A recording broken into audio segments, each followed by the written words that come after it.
Howdy, welcome to my Women in Translation Month reading wrap up. Hopefully this will be pretty short because I only did finish 2 of the 4 books on my TBR. One of them I was able to get halfway through and one of them I barely touched.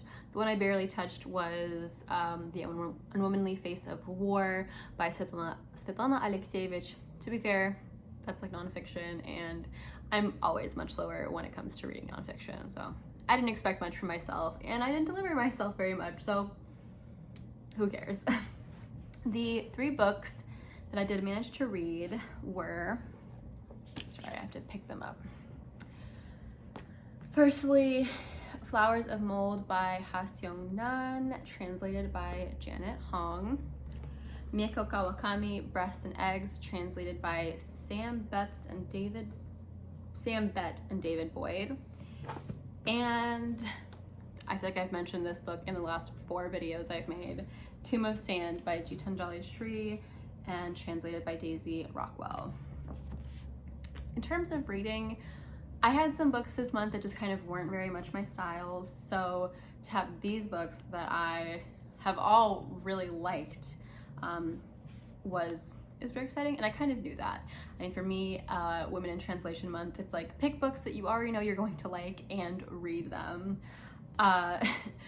In general, I feel kind of silly like having a month where I focus on this because I read a lot of women in translation anyway. It's a very big focus of my reading habits. So I think this is not necessarily a challenge that is geared at someone like myself who, again, I think half of the books I read are translated anyway, and a large portion of those are written by women. Yeah. Now with that, I do have to say, I always think it's a little weird when we talk about like focusing on translated fiction because so much of the world is reading translated works anyway. Like, a lot of people from non-English speaking worlds are reading books written in English.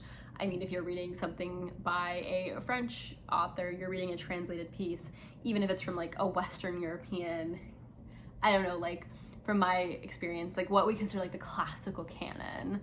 I don't know, I'm not like an English major, so I could be using the complete wrong terminology, but you know, like Les Mis is an example of something that is so, I feel like the story is quite ubiquitous and we all kind of expect and respect that as a piece of classical writing, that just because it's not in English, I don't feel like if you read that, that's like the same as reading a translated work from a, I don't know, Vietnamese author as an American. Like, that is something that you're not exposed to completely.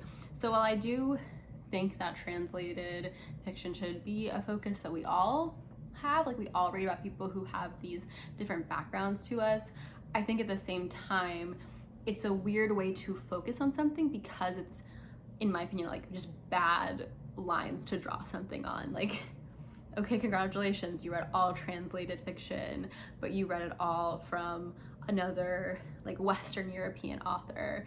Did you really encapsulate the idea that you were of like reading translated fiction, of reading something that's different from you?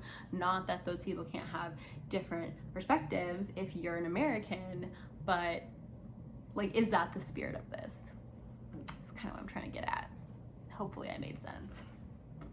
So starting with the first book that I read, Haseong Nam, she's a Korean author, and I found a channel, I link it below, that really goes into depth on this book, and that person, I think they like mostly, like they only review Korean lit, so I'm gonna link their channel because they're gonna have like a really good description, and I had to stop myself from watching it because I was like, they have such good points, I'm worried I'm just gonna listen to them and then say everything they say.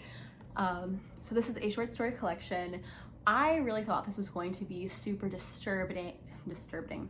I really thought this was going to be super disturbing, very creepy, very weird, and it wasn't, which, as someone who loves those types of books, was a little disappointing, I'll admit, but I do think that the book does have cool stories outside of that. I think a big focus of this book is, you know, employment, not making enough money, not standing out, not you know, achieving this expected amount of productivity. Those themes very much sit within this. It also, if I had to guess, not knowing a lot about South Korean history, I feel like this is a post-recession book. Like, I think, if I'm not mistaken, Korea went through like a pretty big economic downturn, and this feels like a book that would come out of that. Like, people who have to struggle to get, not struggle to get by, but whose lives have like, they've had to work really hard to maintain a quality of life, and there has been this like they bought something, they bought an apartment, and now everything is crumbling around them as they needed to work harder for less. That's kind of what this book makes me feel. And I think there's also this sense of needing to work hard, needing to live up to expectations, but not wanting to, but not having an ability to say no. And the resources that you're working towards are just so necessary. Here's a paragraph that I feel like kind of describes the sentiment that I feel coming from a lot of these characters. They bristled at the phone calls that had started coming for her as she grew older. They hoped she would become the wife of a promising young man, give birth to healthy children, and lead a life of ease and comfort in an apartment in the city, playing piano instead of pulling weeds. There were things impossible to share between parent and child. Forced to play the piano she hated, a pit formed inside of her. Time passed, and this pit grew a little deeper and a little wider. Her parents told visiting relatives and friends that she was a quiet girl of few words. And just that sense, right? The kind of small sexism of not wanting greatness for her, but wanting her to find a promising young man. And what having certain skills means, and not necessarily her being the character in this, not necessarily could she pursue what she wanted, she had to pursue what was considered best for her.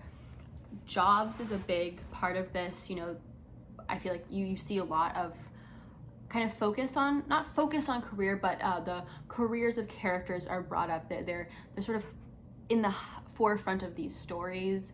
A sense of a job you might not want, or a job that's not doing enough for you, or a job that feels it feels like it's built on sand and could fall away at any moment.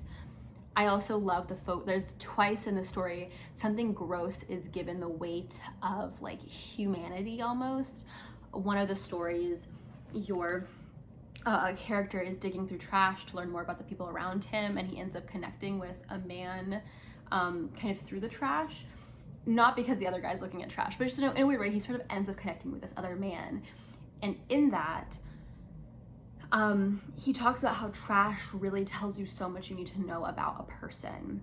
And another instance, it's vomit that just tells you about people. And the idea that we are revealed in our grossness, in our discard, in the things that we don't need and don't use, that's what tells our stories. I feel like that's such a... this story is built on that. It's built on these like gross interpersonal details, these gross internal things that show that our lives are hard and boring, and we're not getting what we want out of our lives. They're passing us by and slipping through our fingers, and all we're leaving behind is garbage and vomit. That's how I felt. Am I interpreting the stories correctly? Probably not. And I will say that I don't think I got, like, a lot of the stories I was like, I read that, it was good, but I don't think I got the point. I don't think I understood exactly what was being told of me. I think the book also does, some of the stories do kind of go into themes of gender, but it's not, every story does not necessarily have that at the forefront, but it's just sort of a background character. You see how women are treated differently because of their gender. You have gender brought up. There is a story which does involve sexual assault, the second one, so there's a trigger warning for that. So gender is brought up, but I would not say this is a book that is focusing on telling the story of women in South Korea the way Kim Ji-young, born 1982, would, or for Chinese women, how the other short story collection I read this year. The way that those two books focus on gender. This book does not, though it is still kind of woven throughout the stories. All in all, I don't know, I always feel so weird saying like 3 stars, 4 stars, because it's such a random way of judging something. Like, you can like a book and dislike other parts and still recommend it. A book can be like not a 5-star book, but I would still recommend people to read it because I love the way the author writes. This, for me, I just think it's like a good book. Like, you should read this book. It's good, but it's not the most amazing thing I've ever read. Like, giving it 5 stars feels weird, even though I liked it a lot. I don't know if that makes sense. I don't know if I'm very good at this. Who knows? Okay, next up, yes, Breast and Eggs by Mikeo Kawakami. I talked about this in my August reading wrap-up. Look, to me, Kawakami writes so beautifully. The honesty, the truth in her kind of writing style, the way that I can feel her character sitting next to me and see how they're looking at the world, like, that's a hard thing to do. It's a hard thing to make these just almost corporeal figures. They're right there in front of you. They're solid. And she does such a good job. And I could read a epic tome of hers just because I like her writing style. That being said, and I have heard this of people who've reviewed the like translated version because it's different from the original Japanese. This I don't think is a book that a lot of people are going to like, because it has this first part which is kind of sort of nice, short, snappy. It really talks about breasts and it really talks about eggs. It talks about being a woman. It describes what it is like to be in our bodies and to think about that. There's a lot of, I feel like, reflection on our bodies, our roles, our beauty, our aging, our fertility, the certain inequalities that exist. Like, those things are discussed. And that was a really good, shorter novel. The second part, in my opinion, just did not focus on that like bodily experience of being a woman. Yes, it was about the main character, Natsuko, wanting to be essentially like artificially inseminated because she doesn't want to have sex. The idea just grosses and repulses her, but she wants to have a child.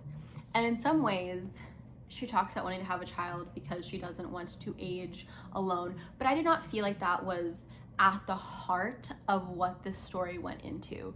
I think it focused a lot more on the ethics of bringing kids into the world, on what it means when you are a child and you don't know who your parents are, you don't know who one of your parents is. Like, it focused a lot on that. It focused a lot on, should we be bringing anyone into this world given that they might suffer? It did not question, what does it mean to be a person carrying this? What does it mean to share your body with the space of another who will then leave you, and like, you will need to give so much of your life to that being? It didn't question the things I thought it was going to question and things I thought it would have done better questioning. Like, it was a very large, like, it's a huge part of the book, the second section. Yeah, here it is. So like, first part, second part. And a lot of this is the same conversations over and over again. She rereads the same book like several times. She feels like she's having the same conversation several times. And I thought that some of that space just could have been used to talk about really the like female experience in this, just much, much more. Like I said in my August review, like August reading wrap up, Books and Pizza said like the introduction of men just kind of made the book go downhill, and a little bit I agree with that.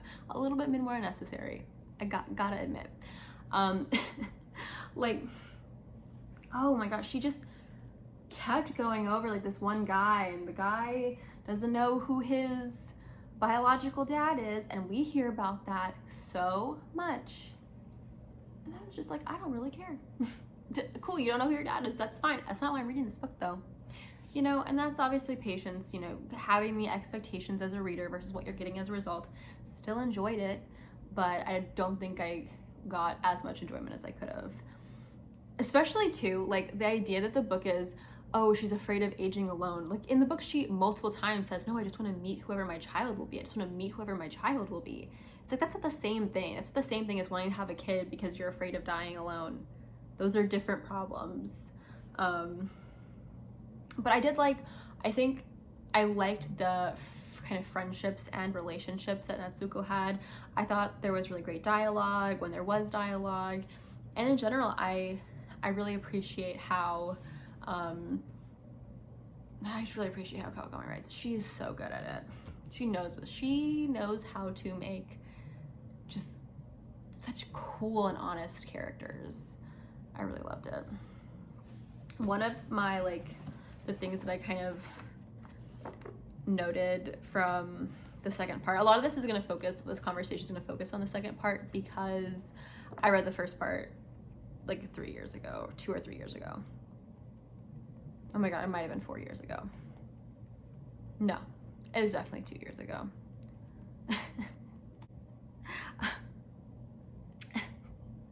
Okay, so here's an example of like what I love about Kawakami's writing. She's in a karaoke bar and it's playing Wouldn't It Be Nice by the Beach Boys, you know, like, wouldn't it be nice if we were older? Okay, so whatever. Like, I'm gonna read it because my singing is atrocious, and honestly, I'm not that confident that I know the rhythm that this is supposed to go at. Wouldn't it be nice if we were older? Then we wouldn't have to wait so long. You know, it's gonna make it that much better when we can say goodnight and stay together. I watched the words come and go. I couldn't even blink. I felt unbelievably sad. My throat quivered. I placed my palm against my chest. I knew that was me and Naruse. I knew that me and Naruse were still alive and everything, but the people we were back then, when he sang to me, were gone forever.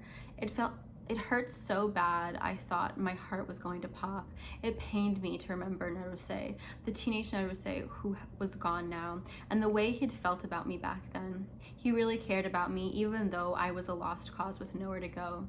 Wouldn't it be nice if we were older? We could say goodbye and stay together. Wouldn't it be nice? Wouldn't it be nice? But that was a long, long time ago. Now I was in Tokyo, in Sangenjaya, all alone. Isn't that beautiful? Like a normal thing, hearing a song and then being gripped by emotion because it truly makes you feel something, and you, like, I am tearing up at a Beach Boy song. That feels weird, and yet it doesn't feel weird because that is how strong of a writer she is. It took me so long to find that quote. Okay, and Tomb of Sand, I've not finished this. I'm this, like, I don't know, like 280. That's how far I am. And this book is, I totally get why it won the Booker Prize. It's telling a story in such a unique way where kind of, it's like episodes are happening, scenes are happening, but it's not this sort of nice linear, like, storyline. You're learning about these characters, these chapters are running away, and the narrator, the voice of the narrator, it so personifies, like, it personifies a door, it personifies the sunlight, it personifies everything around you to the point where it almost feels like something supernatural is happening in the novel in a way that it's just not. It's just how objects are described. And oh my gosh, I don't think it's going to be everyone's favorite. And as I started reading this, I was kind of worried that the book was going to be this kind of very whimsical voice the whole way through, because I was like, wow, if I have to read a whole book like this, I don't think I'm going to get anything out of this novel. But I think that Shree does a good job of balancing this kind of poetic prose with the story and with the actual, you know, events that are taking place. And since I can't really say a lot about, you know, what's actually happening because I haven't finished it yet, I just want to read and give like a little bit of a taste of some of the, God, just like the musicality of the writing. I literally read this, underlined it, then had to read it out loud several times because it felt so much like a poem to me. A sapling of a word, creating a ripple all its own, full of hidden desires. The nose of the dying hold their own secrets, their own dream. And then this is the part that I actually underlined. Like this, a tree grew, took root, But tired of the circling shadows of familiar faces, of the embrace of leaves, of familiar fragrances, of the chirping on the branches, of the same old vibrations, and so it came to be that the tree felt stifled and murmured, no, no. But there is wind and rain and the puff of no that flies up between them and takes the form of a snippet, a scrap that flutters and flaps and flitters and swirls about the branch into a ribbon of desire that wind and rain unite to bind there. Each time they tie another knot, one more knot, a no knot, a no knot, a new knot, a new knot, a new desire, new becoming, the refusal of no, flutter, flitter, flap, flap, flap. Like it's a paragraph, and hearing that makes you think that book is not gonna make any sense, but yet it does make sense, and the whole book isn't written like that, so it has this beautiful poetry just intermingled, and it's like the stream of consciousness, but it's more than that. It's like a stream of poetic consciousness. It's so beautiful. God, this absolutely deserved to win. It's so good. And the story is about a woman who kind of, and I'll get to where I am now, right, in telling the story. It's this old woman, her husband has died and she's been taking care of him, and she kind of goes into this hibernation of not moving at all. Then for a period of time, she sort of disappears and wanders off, and the family doesn't know where she is, and then she's returned, and in this return, she has grown anew, and she is opening up and becoming a new person, and there's all of this foreshadowing that she's going to keep changing and keep growing, and it's going to cause ripples in her family as they don't understand why she isn't acting as the old woman they expect of her. And I'm so excited to continue reading this. Like, I have not been this excited when reading in so long, and this book is that. Absolutely. Like, everyone should read this book. I understand it can get tiring, but really just give it time, give it space, reread paragraphs and reread pages and reread chapters, because in my opinion, it's so worth it. It's so beautifully written. I love this. It's my little baby. I'm so glad I got it when I was in Amsterdam, because I was kind of like close to not getting it and just waiting for it to come out here, but I really loved the cover, and I was afraid that the American version might not be as good. So I got it and I grabbed it, and I'm so glad, like, thank you past me for this, because it's so great. Well, anyway, those are the books that I've read and reading. And yeah, so I kind of don't know if I want to continue to do something like this, just because I'm never gonna pick to participate in a challenge that I wouldn't read those books anyway. So I don't know. It was fun though, and I feel like I could do this again next year, because like I said, I read these books anyway. Awesome. So thank you so much for watching, and hopefully I will make another video and see you again soon.